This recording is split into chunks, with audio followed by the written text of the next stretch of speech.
আমার যথেষ্ট সিম্প্যাথি ওদের প্রতি আছে, ছিল এবং থাকবে।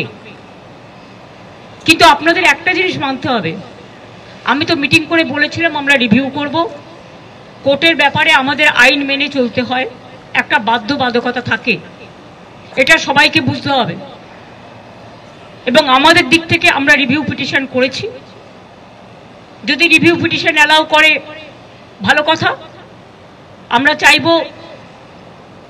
আমাদের আইনজীবীরা চাইবেন তাদের মতো যাতে ওদের চাকরি থাকে।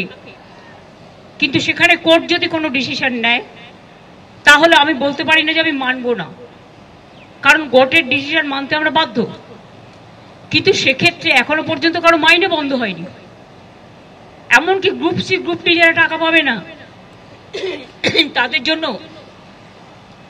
একটা স্কিম করে টাকা দেওয়া হচ্ছে। তার উপরে আমি জানি না, আমার একটা জিনিস খুব খারাপ লাগে, যারা উস্কাচ্ছে তারাই কিন্তু মামলাটা করেছে ওদের বিরুদ্ধে।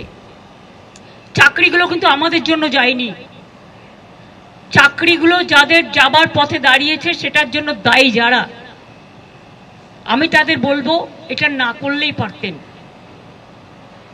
যারা চাকরি খেয়েছেন তারাই যদি আজকে নাটের গুরুরা যদি আজকে তাদের স্বার্থ রক্ষার গুরু হয়ে যায়, সেখানে আমার আপত্তি আছে। তাদের রাজ্য সরকারকে বিশ্বাস করা উচিত ছিল। আমি নিজে ওদের সাথে মিটিং করেছি। শিক্ষকদের কাছ থেকে আমরা মিনিমাম সম্মান, সৌজন্য এটুকু প্রত্যাশা করি। রাজনীতির ঊর্ধ্বে থেকে তারা সমাজকে সেবা করুক। মুখ্যমন্ত্রী যখন বার্তা দিচ্ছেন যে রাজ্য সরকারকে বিশ্বাস করা উচিত ছিল, তখন পাল্টা চাকরিহারা শিক্ষকরা বলছেন হাইকোর্ট এবং সুপ্রিম কোর্টে প্যানেল বাতিল হয়েছে, দুবার প্যানেল বাতিল হয়েছে, এখনো ভরসা রাখবো, চুপচাপ বসে থাকবো, সহজে না পেলে লড়াই করে আন্দোলন করে নিতে হবে। শোনাবো। রাজ্য সরকারের ওপর ভরসা রেখে আমরা যে শান্ত হয়ে বসে থাকবো সেই জায়গাটা কি আজ আর আছে? কারণ হাইকোর্টে প্যানেল ক্যান্সেল হয়েছে, সুপ্রিম কোর্টে প্যানেল ক্যান্সেল হয়েছে, তাহলে তখনও তো নিশ্চয়ই তারা বলেছিলেন এই কথাগুলো, রাজ্য সরকারের উপর ভরসা রাখুন।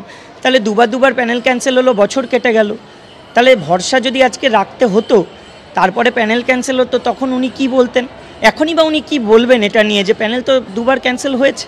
তাহলে এখনও ভরসা রাখবো, চুপচাপ বসে থাকবো, আর আমার চোখের সামনে আমি দেখবো আমার মৃত্যু চিতাটা রেডি হচ্ছে? এটা তো হতে পারে না। আমাদের লড়াইটা আমাদের লড়তেই হবে, সেটা আইনিভাবে হোক, রাস্তার লড়াই হোক।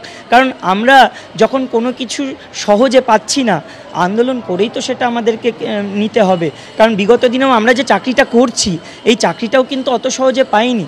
দিনের পর দিন রাস্তার আন্দোলন করে একবার এই ডিপার্টমেন্ট একবার ওই ডিপার্টমেন্ট করেই আমাদের চাকরিতে আসতে হয়েছিল। আর আজকে চাকরি বাঁচানোর জন্যও আমাদের রাস্তায় নামতে হচ্ছে।